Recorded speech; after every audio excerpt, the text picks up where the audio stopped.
Hi, welcome to the Gratitude Incarnate podcast. I'm your host, Amanda Rose, author, personal growth coach, and meditation guide. In 2020, when the world was stopped by the pandemic, my personal life seemed to be thriving. I had the things that most American people want in life: the career, the house, the car, the fiance. I had all the things while so many seemed to be losing so much. But I couldn't figure out why I felt so empty inside. Fortunately, I found help from a therapist, and she introduced me to a daily gratitude practice. Now, gratitude is my answer to literally everything. This show is for you if you're just starting a gratitude practice, if you're beginning your spiritual journey, or if you're cultivating a self-care routine. I created a show with quick, straight to the point episodes because as a mompreneur on a mission to relieve anxiety, depression, and grief, I know that each moment matters. If you're ready to embark on your journey to enlightenment by being the embodiment of gratitude, let's dive into today's episode.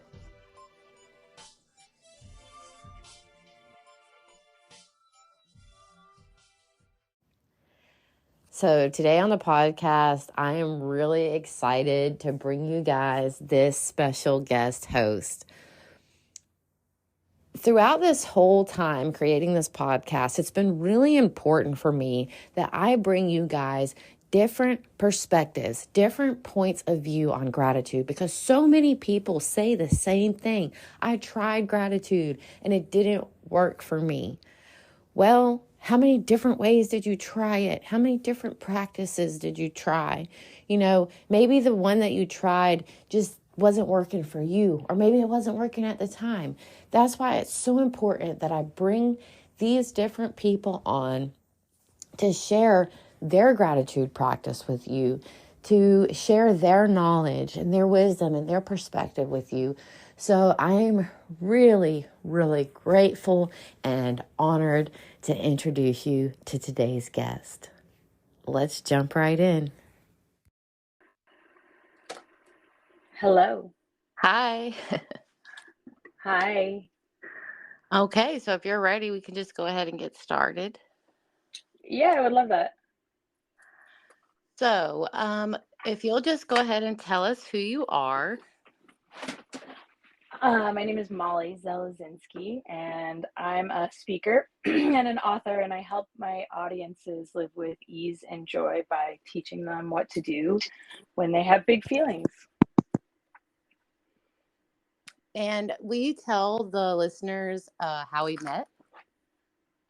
Yeah, so we both belong to the same writers group through the Hay House community. Yes, I love Hay House Writers community. It is wonderful and it's helped me so much with my writing journey, but it's also connected me with really awesome people like you. So thank you so much for joining that community and thank you for agreeing to be here with us today. You're very welcome. So on the show, I like to invite different people on and, just have you share your experience with gratitude with us because our journeys can be very similar, but they can also be very different and unique. So I like to just share, have people share their experiences. So, do you have a regular gratitude practice in your life right now? I do. It's a little bit different, but what I do right now is use gratitude as a tool when I need to uplift my mood or offset sort of the yucks feeling. Not sure if you've read the book Spiritual Activator by Oliver Nino, but that is another Hay House great.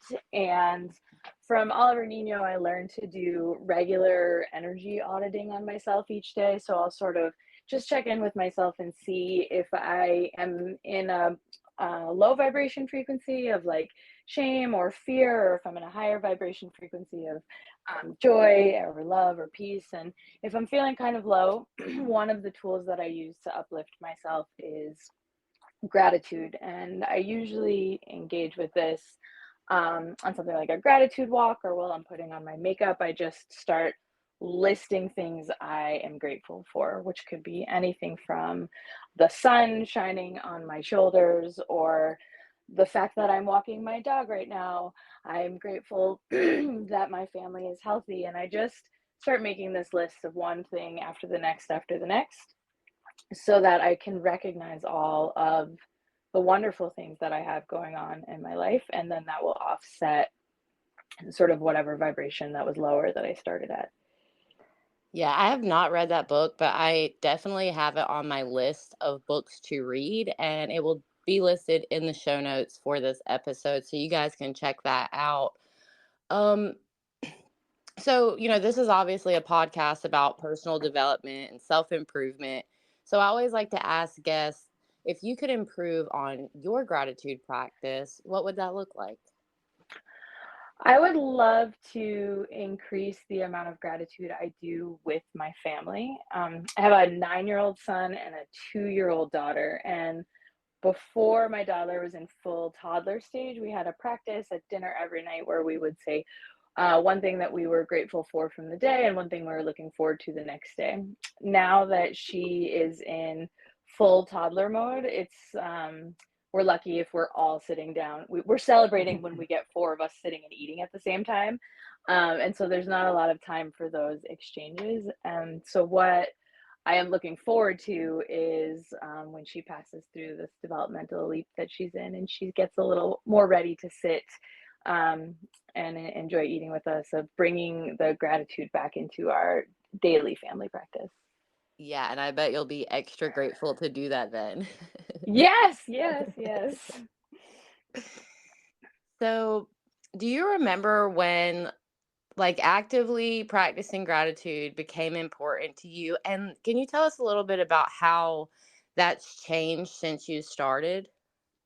Sure. So I have a really vivid memory of when I started practicing gratitude. So I finished a doctoral program from Stanford in 2017, and the day I graduated, it was 117 degrees out. I walked across the stage and I collapsed with pneumonia, and I had pneumonia then for the entire summer. And in that summer, it was a spiritual awakening. I was reevaluating a lot of my life's priorities, and I came across this little tiny pamphlet, like this one-page booklet my parents had sent me, called the Little Pink Booklet of Aloha. And this is a booklet that describes the Aloha philosophy, which is like the Hawaiian gratitude practice, where you recognize everything in the environment, in the world around you, that you are grateful for and you want to call more of into your life. And so I can remember trying to walk the dog while I had pneumonia, being like, "Oh, I'm grateful for like this tree because I can stand here and lean on it."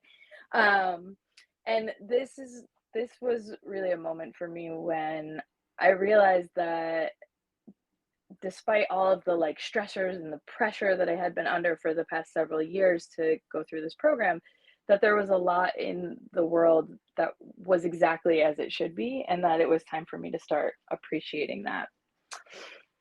I Yeah. think how my practice has changed since then is because I was coming out of that really disciplined, really rigorous mode. I felt like, well, this has to be a daily practice. And the way I use it more now is the way someone would take an Advil if they had a headache. It's more of a medicine for the soul, in that if I need to shift my energy, then I will use gratitude, rather than thinking of it as a moral failure if I don't check the gratitude box each day.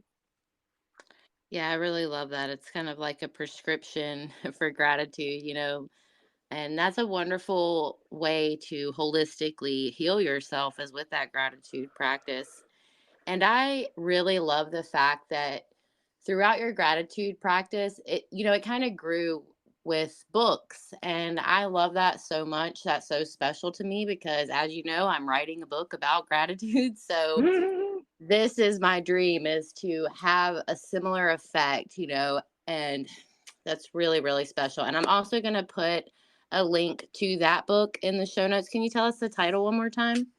the little pink booklet of Aloha. And for listeners who are short on time, this is really great because number one, you don't have to buy it. It's just a one-page download and you can read it start to finish in about 5 minutes. It will change the course of your whole day.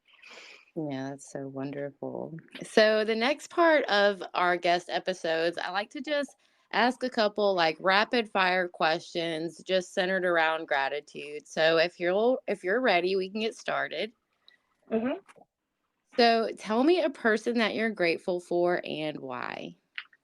I am grateful for my husband because even though we have been together for many years, the weirder and more myself I grow into, the more he accepts me. And I'm just so grateful to have the opportunity to be loved for exactly who I am. Yeah, that's really beautiful. And, do you feel like gratitude has played a role in that? Yes, I think over the last year, we've done a lot of growth. To one of the things we've put in place is instead of sort of counting resentments like, oh, you did that, well, I did this, and sort of tallying against each other, we started to tally things we're grateful for. So you know when I notice and see him, oh, I'm so thank you so much for emptying the dishwasher, I had a busy day today, or oh, I love the way you did that with the kids tonight, I know they really appreciated that, and he will give the same kind of feedback back to me, and that way, when we do have to have harder conversations, there's a really strong foundation of gratitude and collaboration that we're building from. Yeah, that's so beautiful. And I feel like so many people want that in their relationships and they really don't know where to start. And I feel like gratitude is it's a really great place to start.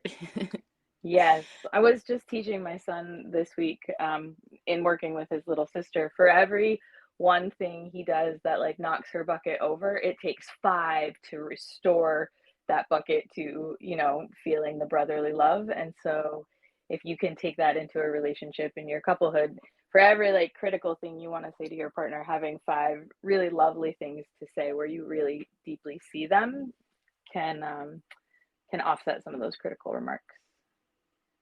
Yes, I love that you're teaching your son gratitude at such a young age. So, our next question, tell me a place, it can be physical or mental, that you're grateful for and why. So this place that I have in mind is both physical and mental. So I've actually been here. It's called KA Beach in Kauai. It's at the top of the island, and the first time I went there, I just felt very called to it. It is a very calming and centering place for me.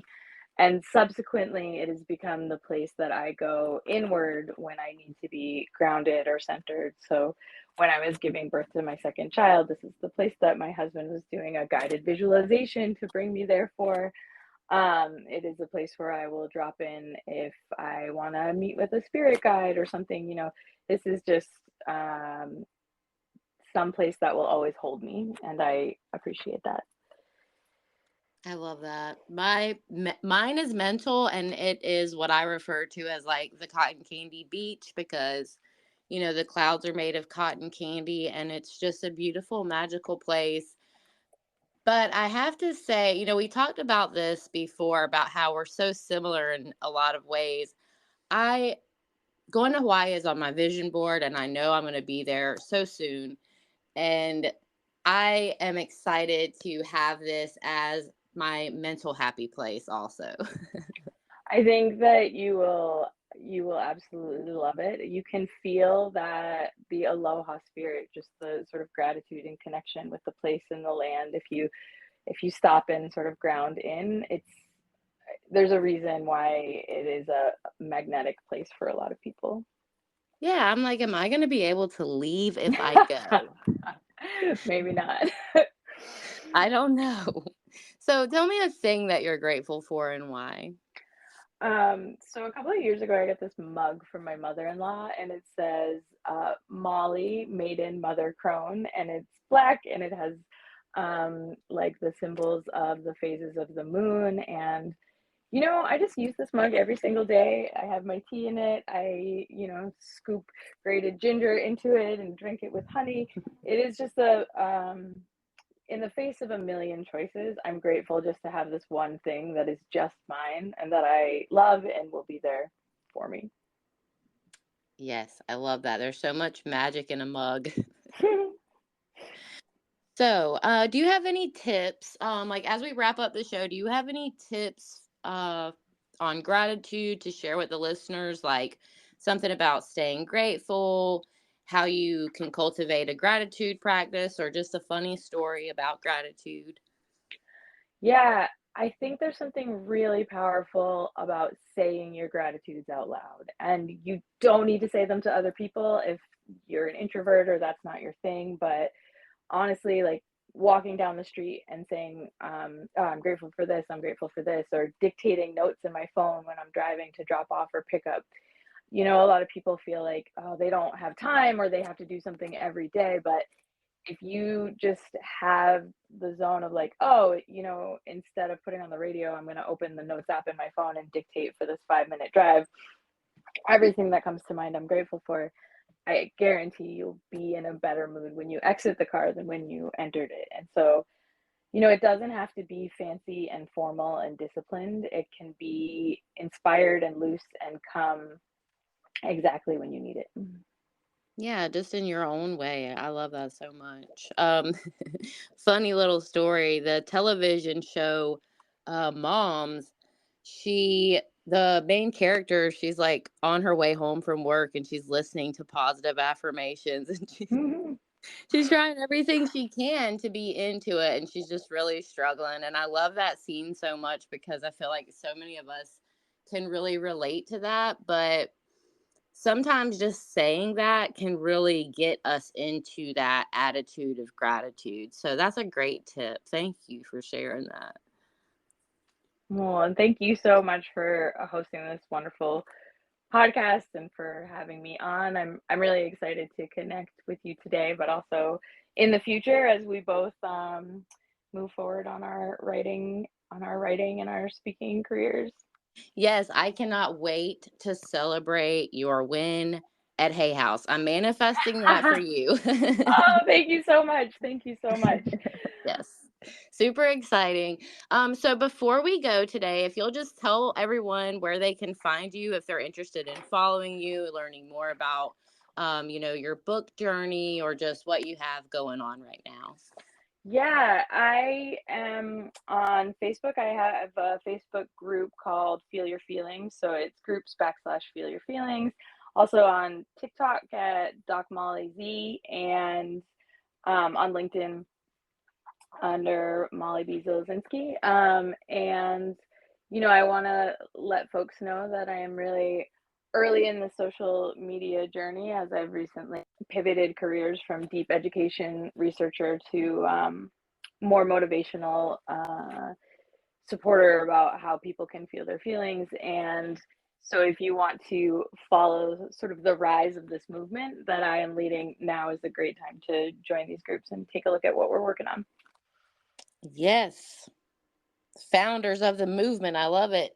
Yes, and thank you, Amanda, for being like my fourth group member. Yes, I'm so excited and I can't wait to share it with all my listeners. You know, people talk so much about how social media can be so negative, but really it can be a safe, positive space to be in if that's what we cultivate it to be. So Can let's I do that. share Let's one join this more? group. Can I share one more gratitude for today? Yeah. It's that I have not been on Facebook for many years, and I recently rejoined to start this feelings group. And I have found that my biggest supporter on Facebook is my mother. She's inviting people to join the group. She's commenting, Yes. and she lives on the other side of the country from me. So something so small like her background support for this mission that I'm doing, it means so much to me. So I think you're absolutely right. We can all lift each other up with social media if that's how we choose to use it. And I am so grateful to be in a community of like-minded people who are ready to do that. Yeah, let me jump on that gratitude train with you real quick and shout out to my dad, Juan Ortiz.